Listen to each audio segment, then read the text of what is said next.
Hello, everybody. Welcome to Relax with Animal Facts.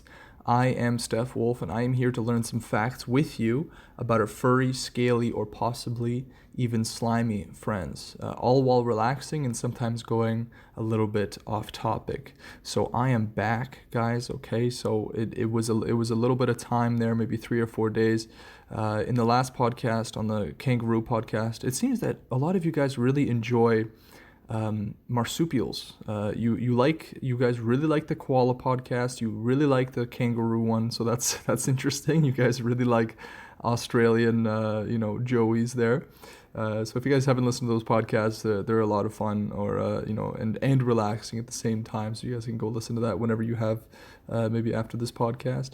But if you could hear in the episode, and I mentioned it, that I was not feeling too well, or I was kind of in a weird limbo between being completely fine and being sick.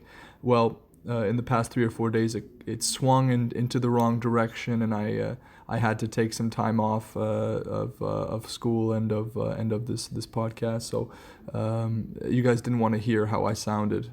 It wouldn't be very relaxing. But anyways, now that's over. I'm back here, and for any of you new listeners out there, I'll just kind of say what the podcast is about.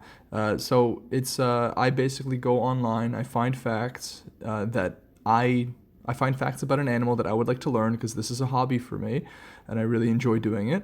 So I go online and I find some facts, and I kind of go over them with you guys here. So I learn with you, and I kind of extrapolate and do different sorts of things with the facts. Maybe I relate it to another animal, maybe I relate it to humans. So all that kind of fun stuff. So I'm not a wildlife biologist or anything like that. I'm just a college student that's here to learn with you guys, and at the same time help you wind down and relax a little bit, because everyone's so busy, right? So a few announcements here. So obviously this podcast at this point is completely ad-free.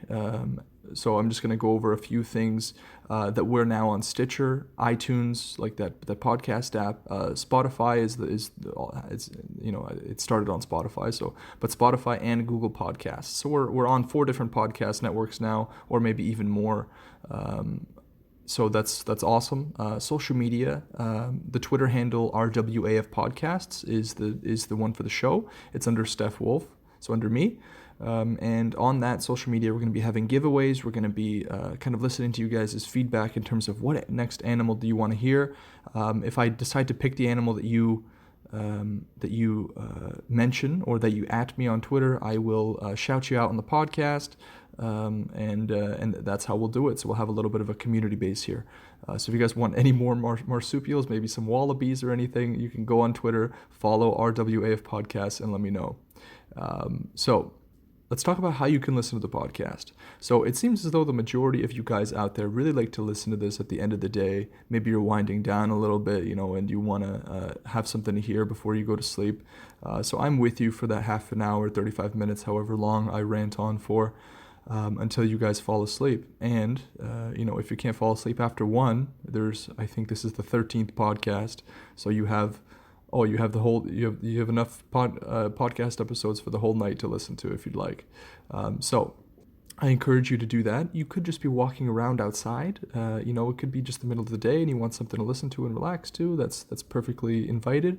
Or you just, maybe you're just you want to sit down on a nice couch somewhere, lay down and just relax. So, you got a bunch of options, and they're all kind of encouraged to.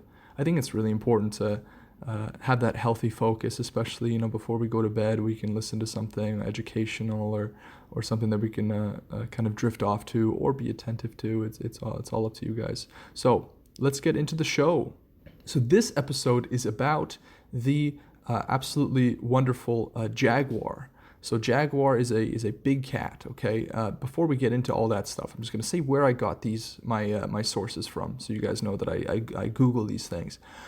So from fws.org, that's a source I haven't used yet, nationalgeographic.com, so a very credible source, and then we have discoverwildlife.org, the kind of staple for this show. I use them all the time. They're a great source. So if you guys hear about any animals that I talk about when I mention these sources, be sure to check them out. They have so many interesting facts about all different kinds of animals.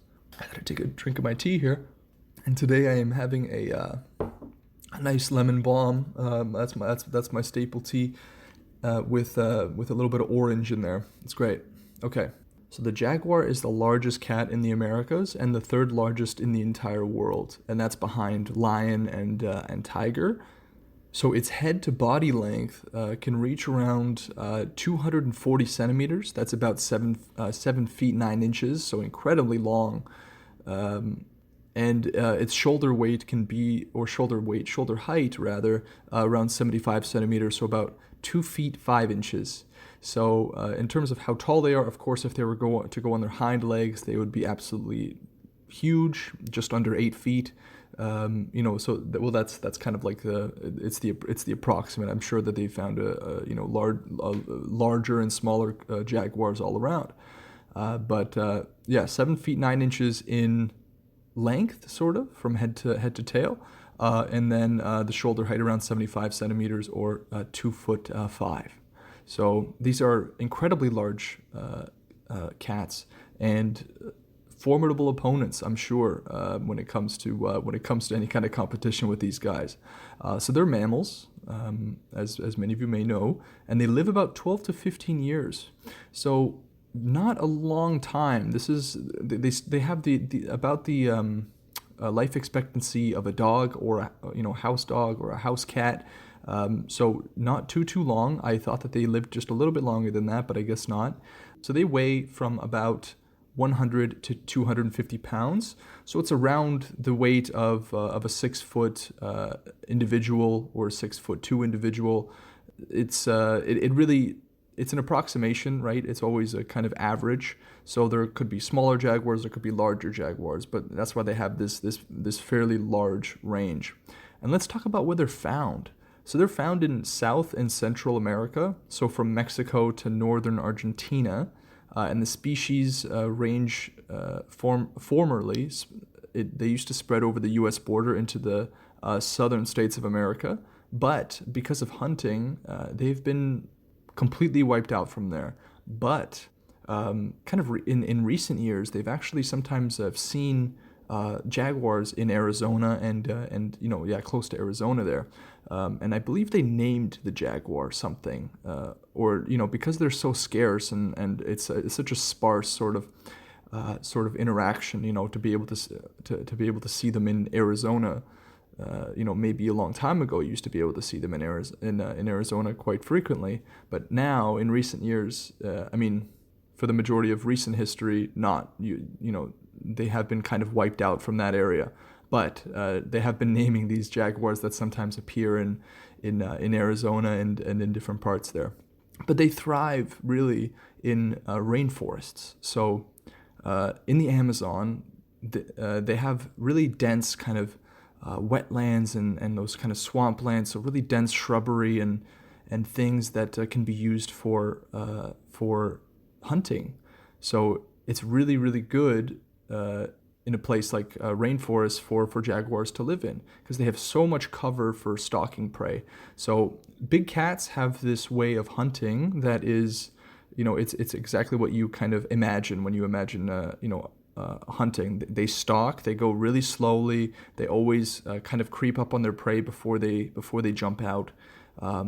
So they have this really good sense of stealth, and they have good physical characteristics to kind of be adapted to that. So they have really wide and fluffy sort of, I don't know if fluffy is the right word, but they have these huge paws that don't make too much noise when they move around. Of course, it is the Amazon where you have leaves and sticks around. They can do their best to move almost silently, which these cats do amazingly well. They're really built to do this stalking sort of thing. And you see this actually in house cats. You see this in house cats a lot, where they will kind of move really slowly, and if they see someone's back is turned, and that's kind of a thing where you don't turn your back to big cats, not necessarily your house cat. I don't know if you guys have a real dangerous house cats out there. I'm sure you do, but in big cats, there's YouTube videos of one individual that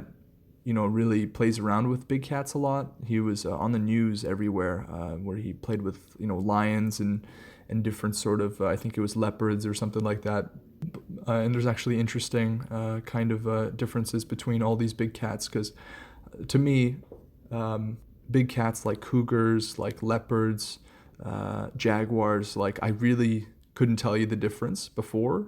Maybe after this podcast, I'll be able to differentiate at least one of them from the others. But anyways, he would show these videos of what happens, when he turns his back. And immediately when he turns his back, they go into this sort of instinctual prowl sort of stance, and they start sneaking up behind him and then kind of pounce. So these are cats that you don't want to turn your back to. And in the Amazon, where they have dense swamplands and wetlands, where they have plenty of this cover, it really helps them do this instinctual sort of hunt, where it's with stalking and with pouncing, right? So the Pantanal in Brazil is one of the best places in the world to be able to see jaguars if you do want to see them. In Brazil, they have a good place for sightings, and it's the best time to visit when it's the dry season, so around late April to early November. Because that is around the time when prey is more concentrated. So when you have a higher concentration of prey, you're going to have a higher concentration of predators. Generally, that's usually how it works, because then they're able to thrive more. We talked about the capacity of certain habitats and of ecosystems. I forgot what the exact word was, but it's a certain capacity that a habitat can reach, where they only have so many resources to go around, that it really caps a population out at a certain point, because it's no longer sustainable. But in the case where it swings in the other direction, where prey is more concentrated, you will get more species, because you'll get more individuals surviving and breeding. So that's why in Brazil, from late April to early November, best place to see jaguars. Of course, you shouldn't go out into forest to try to do it yourself. So you should probably, if you want to do that, book with some company that does tours like that. And black panther. So that's the general term for any melanistic cat, or big cat. Sorry. Which will generally be a black leopard or a black jaguar. So in jaguars, the melanistic gene is a dominant one, so black jaguars aren't actually very unusual. They're fairly common, and although they're generally more difficult to see, and they may spend more time in dark rainforests where maybe you don't have access to them, because this provides them an adaptive advantage. Because if you're a dark colored animal and you spend time in a dark rainforest, you will have better camouflage for sure. And that's opposed to kind of hunting by water, in which you may be able to spot them. So black panther, it could be leopards or jaguars that they're talking about, because panther is kind of is a more general term. So with that movie Black Panther, or that superhero, that's could be referring to either or, unless they specified maybe in the comics. I don't know. I'm not too much of a comic book buff there. Jaguars are fairly solitary animals. Not fairly, they are solitary animals. And males defend a range of about 80 to 90 square kilometers. So they will only come together with females to mate. So we saw this with koalas. We saw this with, what else did we see this with? I think the majority of animals that we've covered are not solitary, but we have covered some solitary animals. It was one more. I forgot where they have sort of ranges. Anyways, they didn't describe that jaguars had home ranges, but they had just a range of 80 to 90 square kilometers, where they only come together to mate with females and males. So breeding occurs throughout the year, and females have up to around 4 cubs, which will disperse after 2 years. So not too long of a sort of growing up period with the mother. And this always differentiates between species. And I just think it's amazing like that, because in animals that are really close to us evolutionarily, when we see, we've covered the orangutan so far, we've covered the gorilla. So these animals will have a very long sort of attachment to the mother, the infants. They will have a long attachment to the mother, because they absolutely depend on them to be able to survive, just like humans. But in the case of big cat, majority of big cats like the jaguar, 2 years and they're good to go. They're good to they're self-sustainable. So they mark or define their territories with either their waist or by clawing trees. I think bears also do the same sort of thing where they claw trees to mark territories, but this sort of territory marking is a crucial part of this species and of many species.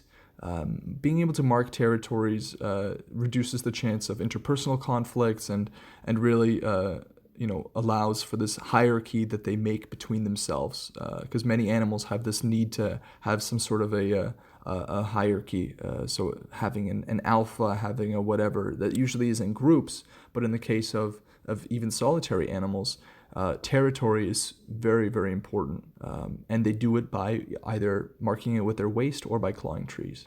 Jaguars can survive in many different habitats, but they're normally found near water and prefer swamplands or tropical rainforests, but they also survive in actual regular forests, grassland, and scrub.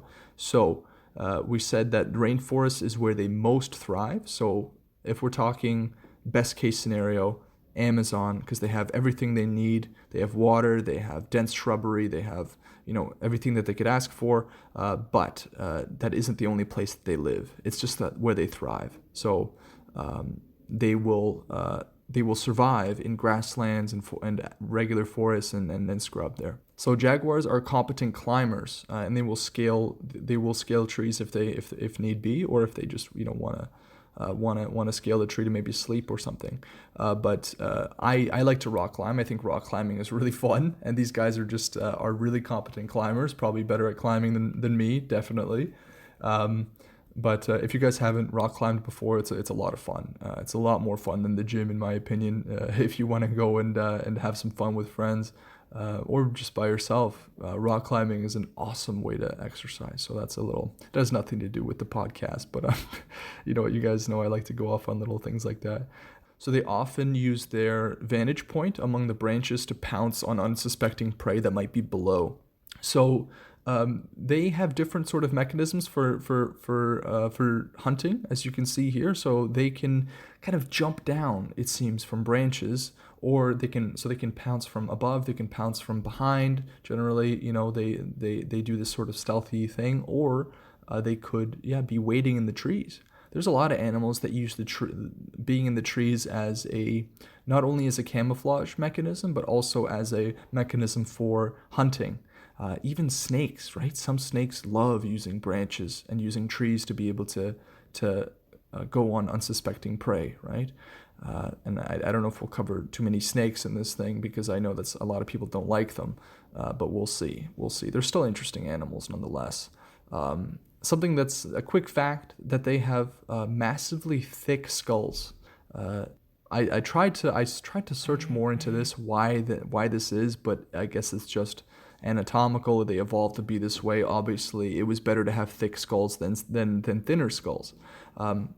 But what's interesting about them having thick skulls, they have an incredibly powerful jaw that's strong enough to pierce a skull or of other animals, and to crack even a sea turtle's shell. So incredibly strong jaws. It didn't actually say how much pressure it is in terms of psi, how much force they can put through, because I know that gorillas had, I think, 1,300 psi or something like that, which was double of a lion's. So I do think a jaguar is still less than a gorilla. I'm gonna guess, but they are fearsome predators, and they will hunt anything from frogs, fish, and reptiles to even livestock. Like cows and deers. So it's a sort of thing where they eat a lot of different species, at least 86 different species. So they have such a wide range in terms of animals, and that's why it's good to be in the Amazon as well, because in the Amazon you have the most densely populated, in terms of diversity of animals, it's the most densely populated area in the entire world for all different kinds of animals, and that's why they thrive there. It's because they can eat it's like a buffet kind of thing. They can pick and choose whatever they'd like there. So jaguars are most similar in appearance to leopards, but there's nothing you can confuse them with in the wild because no other big cats really live in South America, and jaguars are far more powerfully built in terms of anatomically, kinesthetically. They're absolute machines. So there's nothing really. I thought about earlier in the podcast about what the differences are between jaguars, leopards, cougars, because there's so many different kind of big cats there.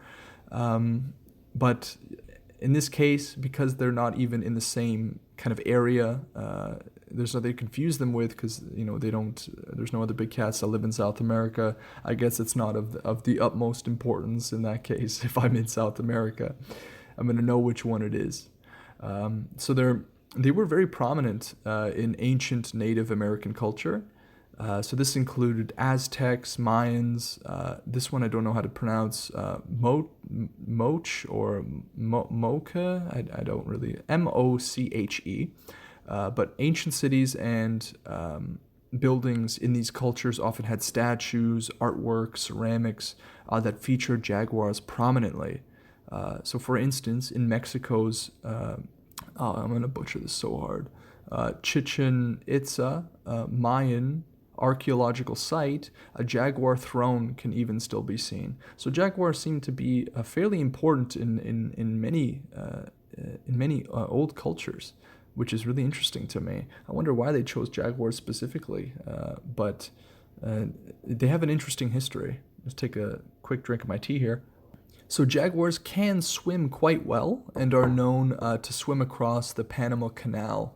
I don't think of big cats as wanting to swim very much, just because when I imagine regular house cats, I've seen videos, I have friends that have cats, and from what I hear, they are very opposed to water.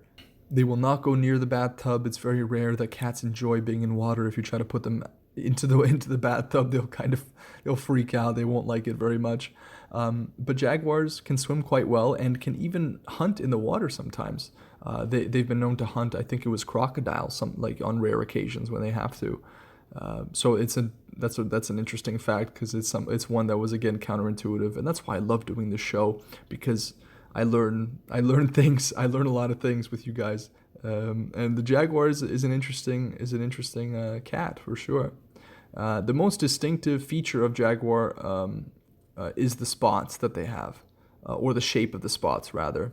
So the spots resemble roses, and as such are known as rosettes. So they're spots. That's what they're referred to as. And while leopards, let's talk about what leopards have, so maybe you can distinguish.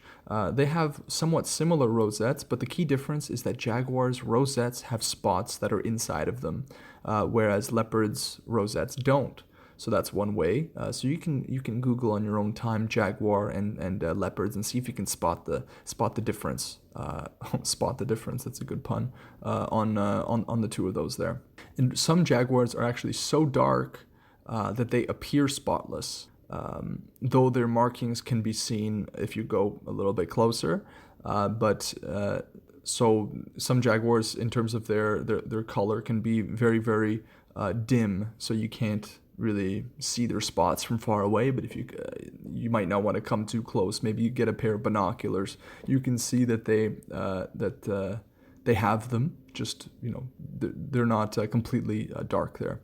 And one of the main issues that threaten jaguars at this moment in time are actually ranchers. So those are people that kind of have livestock and really rely on having livestock for everything in terms of economic wealth and whatnot, and food. So as we mentioned before, cows are kind of on the menu for jaguars. They will eat them.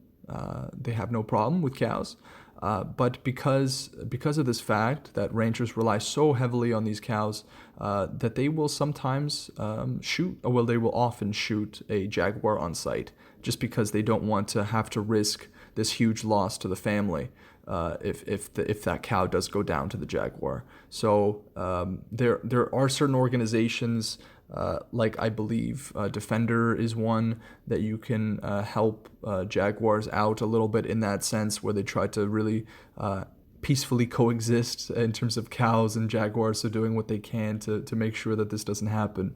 And also, you can adopt a jaguar on the defenders.org website, and that helps support the work that they do to protect jaguar habitat and expand their range in the American Southwest. I think that a nice segment on the show would be like what you can do to help the animal, particularly if they are in any way threatened, or maybe even you can just adopt one for just because you want to.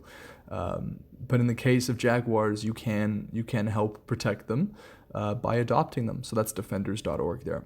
And let's talk about the last fact here, which is the name. Okay, so for any of you new guys out there, we always like to end the show on the name, where it's derived from. Maybe there's a nice story. In this case, there isn't really too much of a story. Because, as we talked about before, how they were prominent in ancient Native American cultures, the name Jaguar is derived from the Native American word Jaguar, which means he who kills with one leap.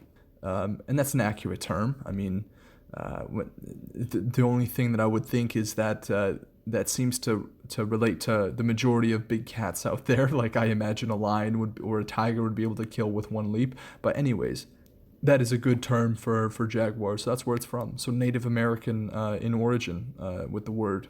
So thank you guys so much for tuning in. If you still want to listen to more, you can just continue on. You can always follow the podcast for any new episodes that come out. Downloading the podcast will really help out. But the biggest thing you guys can do is share with somebody else that really because we're ad-free here, guys. If you want to help grow the podcast and help support the show, help support me, you can share with a friend that maybe wants to relax with some animal facts. So you can talk about it, you can do whatever you'd like, and that really helps out the podcast a lot. So thank you so much for tuning in and for hopefully being entertained. And I'll see you on the next episode with the next animal. Take care.